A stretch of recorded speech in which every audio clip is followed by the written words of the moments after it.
Thank you for being here today for this public safety press event. I'm Dan Douthit with Portland's Community Safety Division. I'm going to introduce all the speakers and we'll go ahead and get started. As we have Mayor Wheeler, we'll be kicking things off. We have Mike Myers, the Community Safety Transition Director for Portland, Chief Bob Day from the Portland Police Bureau, Elizabeth Perez, the Deputy Director from Portland's Community Safety Division, and Sierra Ellis, the Ceasefire Director for Portland. So I'll go ahead and we'll start things off with Mayor Wheeler. All right, good morning, and I'm sorry, my talking points are a little on the lengthy side compared to what I usually do, but I think it is important to also establish some context. This morning, we're obviously here to discuss our public safety investments and particularly our plans for the upcoming summer season. Today, I'm very pleased to share the investments as well as the strategies that are in place to ensure safety for all Portlanders during the summer season and beyond. I want to be clear. Every Portlander deserves to feel safe in their community. It's our responsibility to create an environment where safety and security are the norms, not the exceptions.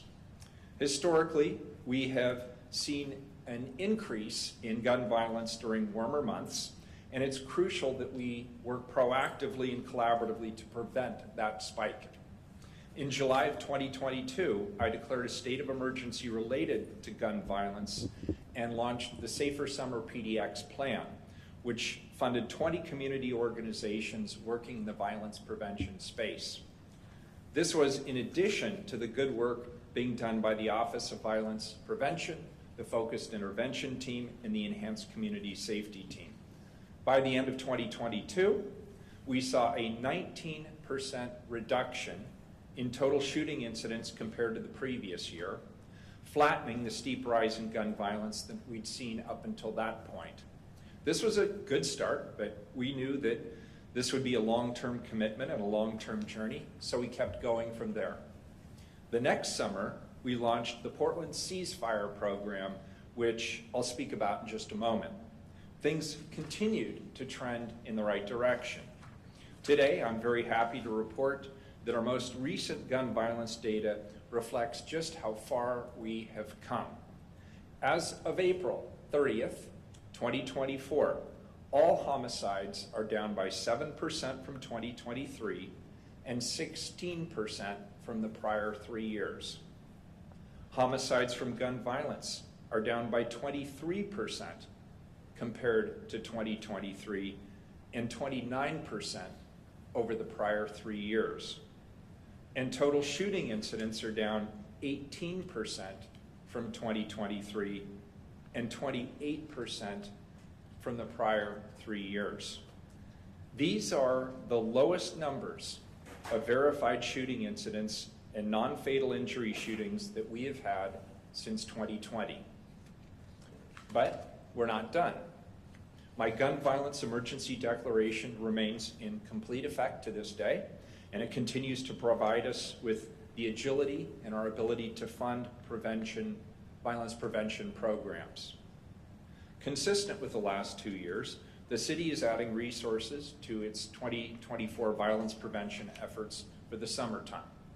In April, the Office of Violence Prevention announced $500,000 in grants available to support summer violence prevention, including direct services, preventative programs, workshops, camps, and events. The Office of Violence Prevention hosted an online information session on April 30th, and applications will be accepted until May 17th. Awarding these Safer Portland grants is a top priority for the Office of Violence Prevention under the Gun Violence Emergency Declaration. Portland has ranked in the top 10 in the United States for its violence prevention investments for 2022 and 2023, and I'm pleased to build on those investments again this year to achieve durable public safety solutions. As I mentioned, one of our key ongoing strategies is the Ceasefire program. This initiative, now approaching completion of its first year, is a focused deterrence program designed to address the individuals in our community who face a high risk of involvement in gun violence, either as a victim or as a perpetrator. Ceasefire is an evidence-based program that works in collaboration with a variety of community-based organizations and law enforcement agencies to intervene and prevent violence before it happens. As you'll hear from the Ceasefire Program Director, Sierra Ellis, Ceasefire directly and respectfully contacts people at high risk of gun violence. Ceasefire offers support and connection to services for those individuals with the goal of changing their behavior through intensive case management. Through Ceasefire and its partners, we'll do everything we can to change and save lives. However, there are circumstances where law enforcement must do its job and hold those who commit gun violence accountable, and we will not hesitate to do so when necessary. As I mentioned, the program is in its early stages, but Director Ellis has done a tremendous job of building it from the ground up and adapting it to meet Portland's specific needs. In addition to Ceasefire, we're expanding the Portland Police Bureau's Central Bike Squad with the addition of 4 officers and 1 sergeant. This team will work evenings and weekends to increase the police presence in downtown Portland, enhancing PPB's proactive visibility and responsiveness. The Central Bike Squad is a small but mighty team that's proven time and time again just how positive an impact it can have on our community. Furthermore, my administration's commitment to public safety is demonstrated by the substantial restaffing and hiring efforts at the Portland Police Bureau. Our recruiting efforts continue. From 2022 to 2023, we hired a total of 141 new sworn officers, and we've hired 32 additional sworn officers so far this year. This increase in personnel ensures that we have the necessary resources to continue making strides in reducing crime and enhancing community safety. These are just a couple of examples of the good public safety work happening throughout the city of Portland. We continue to work with a variety of community partners to address organized retail theft and stolen vehicles. These efforts have led to some encouraging trends in our crime data for the first quarter of 2024 compared to that same period last year. Specifically, we've seen that motor vehicle theft is down 44%. Robbery is down 29%. Stolen property incidents are down 50%. And vandalism is down 56%. These statistics show that our efforts are making a difference. Again, our work is far from done. My administration is steadfast in its commitment to bolstering our public safety initiatives to ensure these positive trends continue. Our approach is unified and coordinated, drawing on the strengths of our community partners, law enforcement, and city services. It's going to take all of us working together to implement lasting change, and we stand here ready to do just that. In closing, I want to express my gratitude to the many good people who work incredibly hard to save lives. Whether through community-based organizations or through law enforcement, we see you and we stand with you. Together, we can build a safer and more secure Portland for everyone. Thank you. I'll now introduce Mike Myers, who is our Community Safety Transition Director. Thank you, Mayor. Good morning, everyone. My name is Mike Myers. I'm the Community Safety Transition Director for the City of Portland and the incoming Interim Deputy City Administrator for the Public Safety Service Area. The Deputy City Administrator will oversee the city's public safety bureaus, including fire, police, 911, emergency management, the Office of Violence Prevention, and Ceasefire. Today, we're talking about Portland's coordinated efforts to reduce gun violence going into the summer months. In 2022, the mayor declared a state of emergency to address a historic gun violence rise in the city of Portland. There is clear evidence the investments the mayor's office made in response to this emergency by injecting funding into the Portland Office of Violence Prevention, specifically Safer Summer Programming, the launching of Portland's Ceasefire program, the strengthening of the Focused Intervention Team, and the Enhanced Community Safety Team have resulted in significant reduction in gun violence over the last year and continues to show improvement into 2024. But as the mayor said, our work is not done. Although we're making progress, the toll gun violence takes on our community remains unacceptably high. We must always remember that we're talking about people's lives. Gun violence has a lasting impact and perpetuates a cycle of pain and trauma, specifically in the Black community. What you will hear today is our shared commitment going into the summer to improve safety in Portland and proactively expanding investments that have worked in the past. I will now introduce Elizabeth Perez, the Deputy Director of the Portland Community Safety Division. Thank you.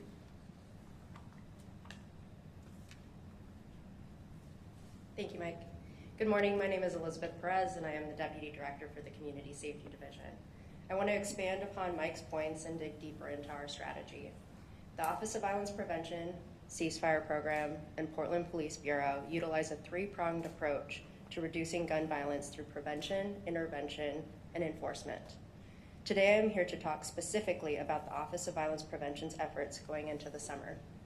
Starting in 2021, the Office of Violence Prevention invested millions in grants, including focused funding in the summer months, to reduce gun violence by supporting direct outreach and providing activities for youth and adults.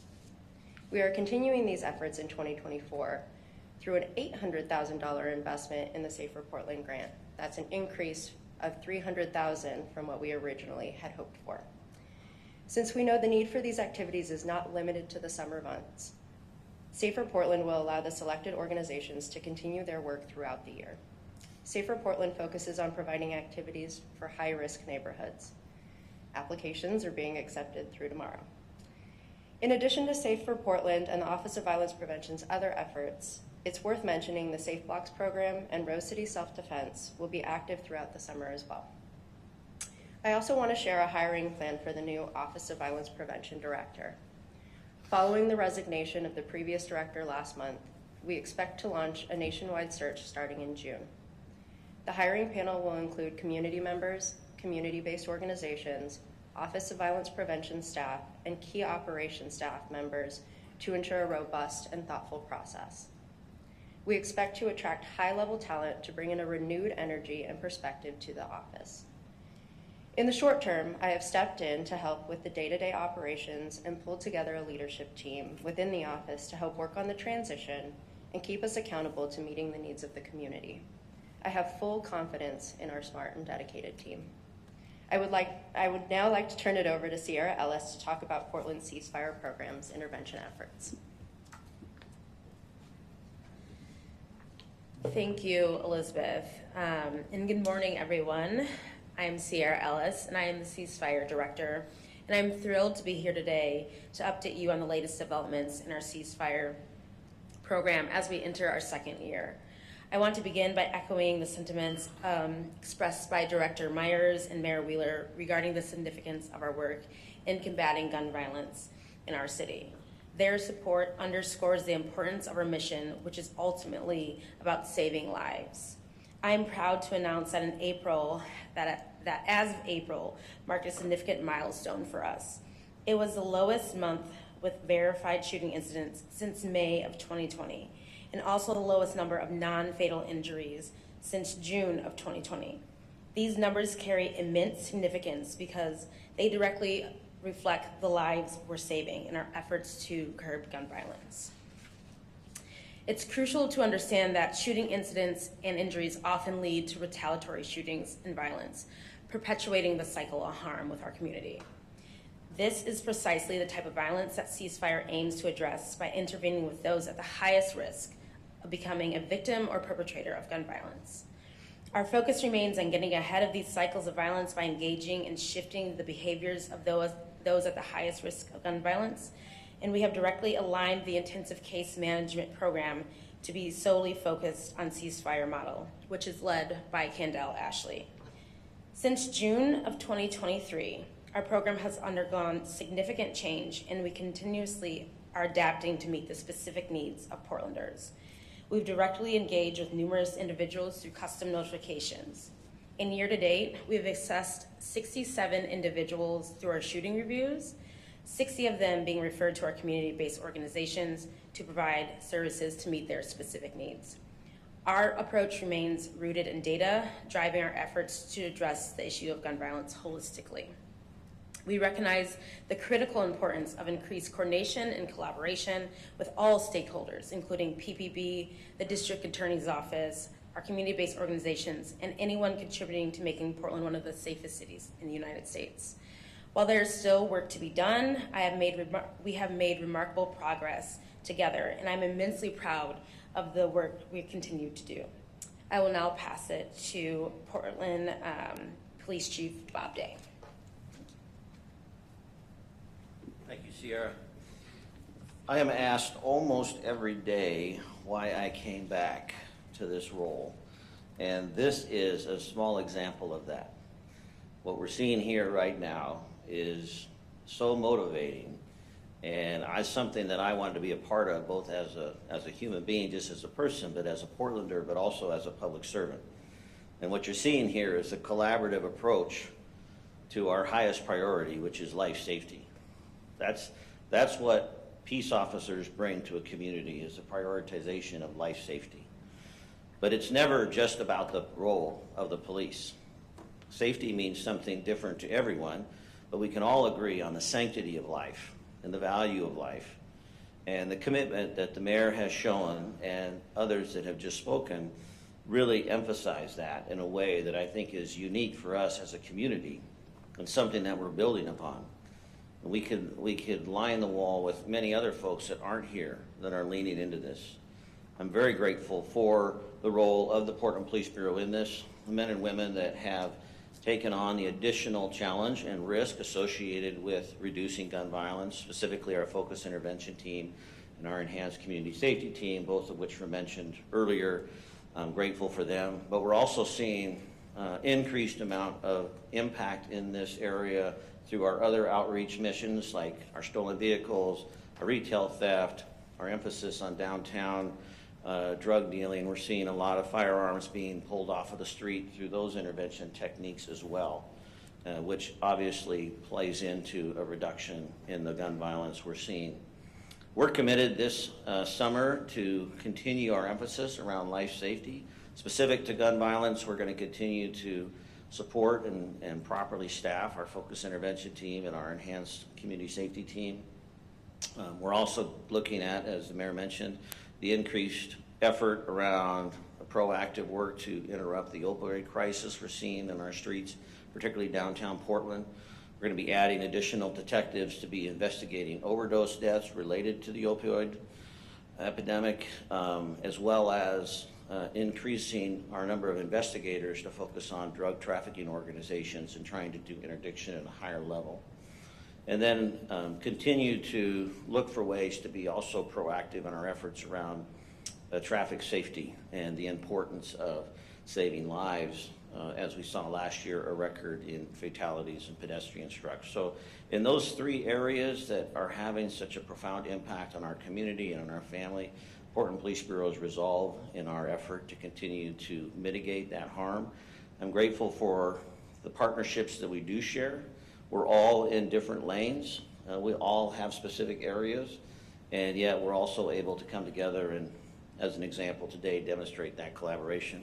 I'm also thankful for the mayor's support. He continues to be a strong advocate for public safety, a strong advocate for me personally in my role as chief, as well as his support for the Portland Police Bureau and his desire to see us be well-equipped, well-trained, and well-prepared to deal with the challenges that we're trying to overcome. So thank you for that, and I think that is open for questions now, right? Is that right? Yeah. Thanks. Okay, we'll go ahead and take questions. Yes, in the back. Yeah, my question's for Chief Bob Day. How closely would you say the fentanyl drug crisis is linked to the gun violence we're seeing? How closely is the fentanyl drug crisis connected to the gun violence you were talking? Is that your question? Pretty difficult for me specifically to draw a dotted line. I will say that in a number of our arrests related to our interdiction efforts, we are finding firearms. So we have had, a couple of shootings downtown. Whether I can't say whether specifically they've been related, but we know that that gun violence is interconnected in a lot of different ways, right? That this is not just tied to one specific issue or one specific challenge. As a community, we really have to continue to be creative, flexible, and adaptable about the approaches we take, and that's what I really admire about the mayor's program and the representation behind me, is that they're all kind of unique in their efforts and their outreach. They're also very specific, and I think we just need to continue to expand on that. Yes. Just for clarification, Chief Day, so my understanding is that we're meeting here in anticipation of the summer when gun violence generally increases, and I think several folks here talked about the work that's been done over the last months, years since 2022, and so like in anticipation of this specific summer, are there specific changes, efforts on top of what's been done to address like the looming summer? Right. Apologies if I missed that. Yeah, no, that makes sense. So when I came on board, I've been really clear with the organization that I'm not here to focus on problems. I'm here to focus on what's working well. That doesn't mean that I don't have plenty of problems that come to my desk on a daily basis that I get to address, but I am passionate about supporting and emphasizing things that are working well. So you've heard some examples of that today, and certainly within the Police Bureau, we're going to continue to do that. I'm also constantly challenging the team to be curious and creative in their approach to problem solving.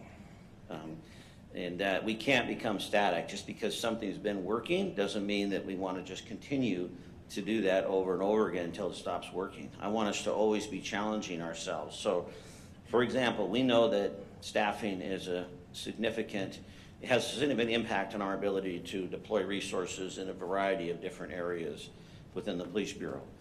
But that doesn't prevent me from challenging our people to look at it and say, hey, do we need to see how we can bolster the support around this effort? I'm not making a big announcement today that we're going to send 20 cops over to do just that, but that's on the table. I'm open to that conversation, and I'm asking for the commanders to be able to feed me information as to where we think we can meet these life safety goals as paramount. So we're going to continue to build on the good work. We are looking for innovative ways, and we're going to also continue to work closely with the folks behind me and others. And I'm confident and hopeful that it'll be a good summer. Just a real quick follow-up. With the $500,000 grant, around when is it expected that the grant money will be awarded? And Somebody else? We're hoping mid-June will be when things are awarded. Yes.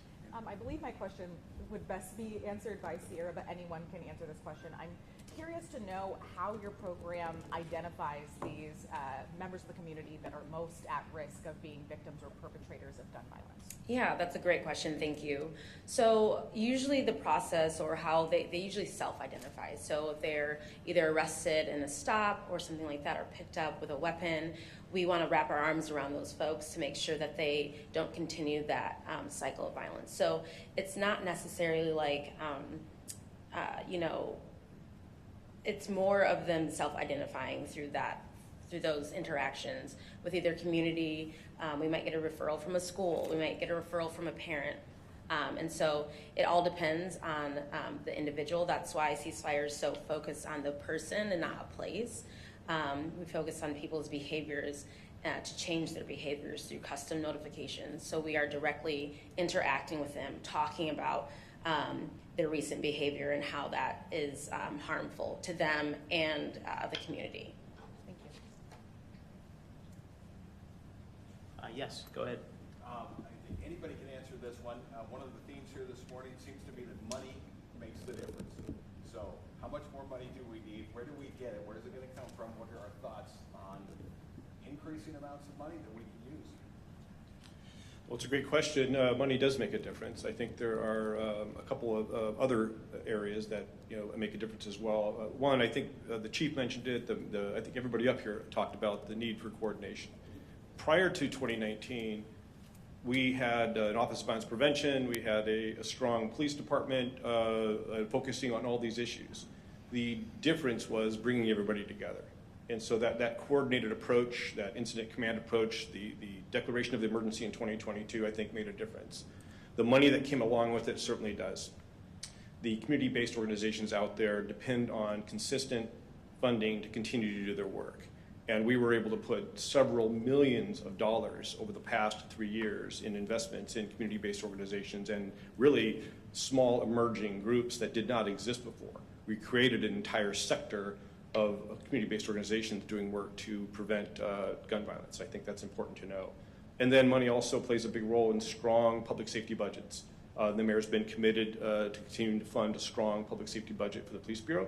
I think that is important as well. And then you're hearing today an additional $800,000 for opportunities out there to that we kind of inject in through the summer, and we've been doing that over the past, I think, 3 or 4 summers. I think it's important to continue. These are tight budgets every year. The mayor will talk about that as well, I'm sure. This was a tight budget season, but his staff and the commissioner's staff was able to come together and really get a strong budget for all the public safety bureaus this year. Okay, we have time for one last question. Go ahead. Yeah, no, Sierra, I know you mentioned PPS in one of your answers. So going off that, what role do school districts play in your program, and what role should school districts be playing ahead of summer to make sure that gun violence doesn't increase while kids aren't in school? Yeah, I think it's important. So as we mentioned all throughout this conversation, it's the collaboration and partnerships with everyone. So the Office of Violence Prevention has school-based programs through the REAB program. I know PPS recently implemented a youth division with specific people to focus on, getting kids away from harmful activities. So that's kind of how they are interacting with us through Mustafa and Ronnie over there. We all coordinate together, and especially with our street level outreach program with Bobby Hamilton, who leads that, and Kendall Ashley in our intensive case management program. So they're pretty coordinated in terms of the kids we're seeing. And whatever we can do to increase that coordination, but it's there. We are continuously talking to each other to make sure that people who are engaged in violence are getting the specific supports that they need to address their behaviors. Going off that, are you guys doing anything extra, any extra push inside schools right now? Because summer's in about 3 or 4 weeks. So the Office of Violence Prevention, once again, and I don't know if Elizabeth wants to talk more about that, but yeah, of course. I think with the Safer Summers programs, those programs will be focused on youth. The Office of Violence Prevention currently has programs that they have with other organizations that focus on youth. So, yeah. Okay, we're at time, so thank you all for being here today. If you have any additional questions,